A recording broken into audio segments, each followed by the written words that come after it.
We've got another new season for Deep Rock. We've got some new enemies, some new weapons, some new goodies, some new things to play with. This video we're going to be taking a look at all the weapon changes. So our very first change to weapons is that semi-automatic weapons got buffed overall. This is just better input delay on each of them, so you can actually spam these faster depending on how fast you click. So that should buff every semi-automatic weapon. This would be weapons like the M1000, the Subata, the EPC. These were the major ones that were announced, but I still believe that this affects the Warthog and the Loki. I'm not sure if it affects the Warthog if you also have minor adjustments on it. I would kind of think it wouldn't, but I don't know entirely. And the Loki would only be its semi-automatic fire, so not its lock-on speed or anything like that. I also still don't know if something like the Breach Cutter is considered a semi-automatic weapon, so that one may have also been buffed. I am not entirely sure. The second major change was the Subata getting buffed, and kind of getting the GK2 treatment from what we got in Season 3. This changes around most of what's on the Subata. The Subata will still feel very similar to what it did previously, where it is a kind of standard semi-automatic handgun, but now it has some more options in terms of mods, as well as some of its stats did get changed. It has a little bit less ammo, but it has more damage, at least for weak spot damage, and it has some new mods like its new 2-round burst fire mod in Tier 3, as well as it having a blow-through rounds in Tier 5, and then a dissolving effect similar to how its acid bullets worked previously, but now it works on sludge or on neurotoxin, which can synergize well with the sludge pump or with your neurotoxin grenade, or both. This also will deal AoE damage to everything that it pops near. It can still work really well with its volatile bullets that didn't get changed in Tier 5, so you can still throw this on a flamethrower build and have a pretty strong little handgun there. I think the changes are pretty awesome to the Subata. It didn't get changed massively, but enough to make it feel quite a bit better. As to if this is going to see more or less play than it did before, I think it will see a little bit more play, mostly because people are going to be willing to try it, and then we'll have to see after that if people stick with it. I think there's still some really good options for the Subata. Automatic fire is pretty awesome, as well as something like explosive reload has always been a pretty good option.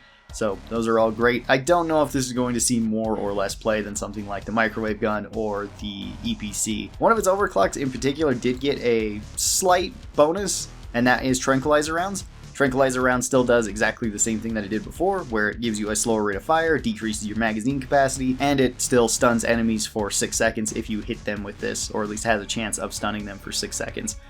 This also now has a new effect added to it, where it now has a slowdown effect. So if an enemy cannot be affected by stuns, it will be slowed down instead. This is really good for things like oppressors. From one overclock, from Tranquilizer Round, let's move on to all the other overclocks that got changed throughout this season, because there is quite a few of them. First up is Hipster, which Hipster actually did get nerfed. Surprising. Hipster hasn't been changed in so long, and Hipster's been pretty strong, pretty overpowered, honestly. For the M1000, and I think it's still going to remain that way. Hipster got a slight rate of fire nerf, going from 7 rate of fire to 6 rate of fire. That's not a huge deal because it did get the semi-automatic buff anyway, so this is more of a buff to the M1000's other overclocks than necessarily a nerf to Hipster. Hipster will still be extremely strong. I doubt you're really going to notice a difference whenever I've tried it. It still felt basically the same to me. And let's stick with Scout's primaries. Our next one is Shield Battery Booster. Shield Battery Booster also got changed. Slightly, mostly with its downsides. Its upsides are all still the same, so you still get more battery capacity and more rate of fire than you otherwise have. That's going to be a bonus regardless, and then you still have the bonus of increasing the damage and velocity once your shield is full. You now have another advantage of your shield's regeneration delay being quicker, so you can get your shield back up faster. This still has the same downsides though as it did before, where if you shoot this more, it will overheat your weapon faster, and once you overheat your weapon, it will break your shield. Now this isn't as bad as it was because before it had a 5-second delay on shield generation. Now it has a 2 or 2.5 second delay, which is far better. I think Shield Battery Booster can definitely benefit from this. It wasn't an overclock that I used very much, and it was an overclock that gets completely destroyed by shield disruption. So if you have that, and especially if you get it in a deep dive, then you just gotta get a nerf to your weapon, which you still will. But at least this is a little bit more useful, because before, whenever you overheated this and you had to wait for that 5 seconds, that was pretty bad. I still don't think that this overclock's going to be super strong, but you will probably see it more often. Double Barrel actually got changed quite a bit in this update. So Double Barrel was a clean overclock. That was, at least in my opinion, the worst overclock in the game, since it forced you to fire out both barrels, and it only gave you a slight damage buff, which wasn't a huge advantage, especially when you had your other clean overclocks that could kind of do that job better, like Stuff Shells. So now double barrel has been changed from a clean overclock all the way up to an unstable overclock. Throughout the beta, it kind of shifted from still remaining as a clean with getting a slight bonus, and then went up to a balance, and now it is an unstable. So what double barrel does now is that you still have to fire out both barrels, and this is more accurately reflected in its stats, which is great. So you can actually see how much ammo you have, how much ammo is in the gun, and how many shots you'll have.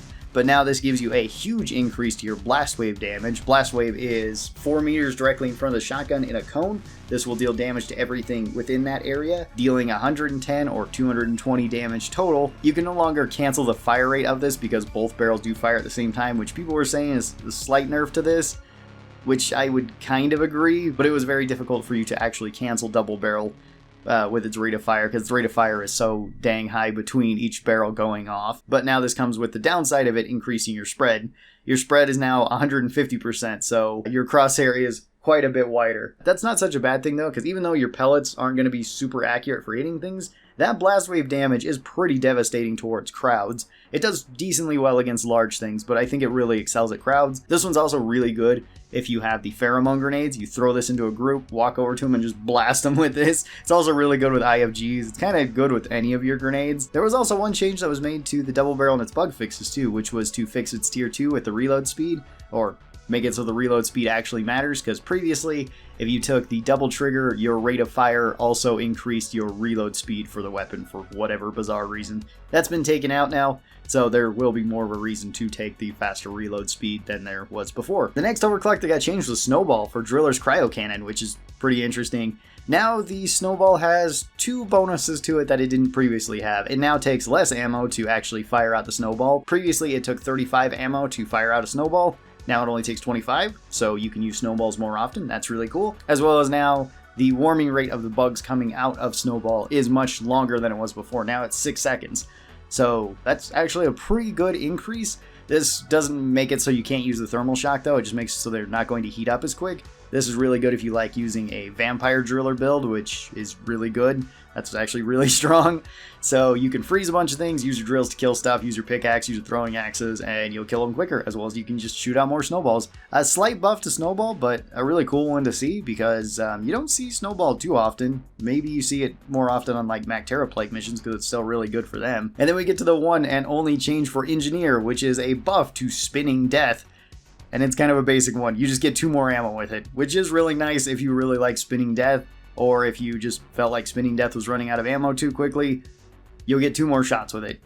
That's pretty cool, although this is the only change that Engi got for this patch in terms of their weapons, which is a little bit disappointing. Engi hasn't really gotten much over the last couple seasons, and it might just be that Engi is really well balanced, and I would kind of agree. I don't really have a problem with any of their overclocks. I think they're all fine. I think they all have a job that they can do fairly effectively. Some of them do an amazing job, like Hyper Propellant. So I guess it kind of makes sense that Engi would get the least amount of changes. So if you're an Engi main, I guess you have Spinning Death to look forward to, but that's it right now. And then last up, we have Gunner, who got 4 changes to their overclocks. Let's talk about the autocannon first, which got 2 of them. This was Carpet Bomber got changed to where Carpet Bomber just got a slight buff to where now it has a bigger AoE than it would otherwise. The other one that got changed, and changed quite a bit more, was Nerotoxin Payload. Now this one no longer has the standard damage penalty or its direct damage penalty. It still has the area damage penalty, and it no longer has as big of an AoE radius as it used to, where it used to be 2.6, now it's 2.3. So it's the same as Splintering Shells, assuming you're going for a bigger AoE with this. Otherwise, it will be a little bit smaller than that. It also has less ammo now, so it now has a minus 110 ammo overall for the autocannon. This one is still quite ammo efficient and will still kind of do its job well, but you can't use it as long as you used to. And now it will be a little bit better for dealing with larger targets, which is kind of nice because Nerotoxin was never really that good at fighting big enemies like Dreadnoughts. And it did kind of get nerfed when robots were introduced to Season 1 and Season 2, since they can't be affected by the Neurotoxin. And then our last changes are for the Hurricane, where we have an entirely new overclock and one of the overclocks that was changed. Let's talk about Plasma Burster Missiles real quick, because Plasma Burster Missiles actually didn't get changed too much, other than they made it way more consistent. So before, Plasma Burster Missiles could pass through an enemy, explode once or twice, and then sometimes it would just hit the ground or hit a wall and just kill itself to where you couldn't use it anymore. This has been changed to where its pathing is far better, and now it doesn't tend to do that, and Plasma Burster Missiles is extremely strong right now. You get a lot of value out of it. It can just shred through Dreadnoughts super fast. It can shred through just about everything really quick. I haven't tried this on an escort mission to see if it can still one-shot the flying rocks, because if so, it's still going to be really, really strong on those missions as well. But this is a huge buff to Plasma Burster Missiles, and I think it's going to be one of its best overclocks right now. A very simple buff, but a very strong one. The other overclock that got changed is Manual Guidance Cutoff. It's no longer in the game, which is, in my opinion, great, because I never use Manual Guidance Cutoff. Now we have a new one called Rocket Barrage. So what Manual Guidance Cutoff did, at least previously, was that it gave you a slightly faster missile, and it made it so once you stopped firing, or holding down the trigger, you could no longer control the missiles. And you were likely taking the Hurricane to get the guidance system, not to lose it, so that wasn't a huge advantage. So the new overclock is Rocket Barrage, and this is an unstable overclock, which still has no missile guidance on it, which is fine. It also has the downside of doing less damage per shot, but you get a ton more ammo. You have 504 ammo base with this. You could go up even higher if you want to take the ammo in tier 1. Wouldn't really recommend that. You should probably go with AoE or damage in that tier. I think those are better options. And it also significantly increases your rate of fire, giving you 3 times the rate of fire, which is pretty crazy if you want to take it with the other rate of fire. Again, I wouldn't really recommend that one. The magazine is a whole lot better, because even with 72 rounds, you can go through it really fast. If you have 36 rounds firing at 12 rate of fire, it goes through it in just a few seconds. And will this overclock be strong? I don't know, but it is super fun, so there's that to look forward to. And that does it for all the overclock changes. I still don't know exactly what is the best way to build all of these, except for a few of them like Hipster didn't really change, so it's probably still the same way that you would build Hipster before, which is basically any way that you wanted.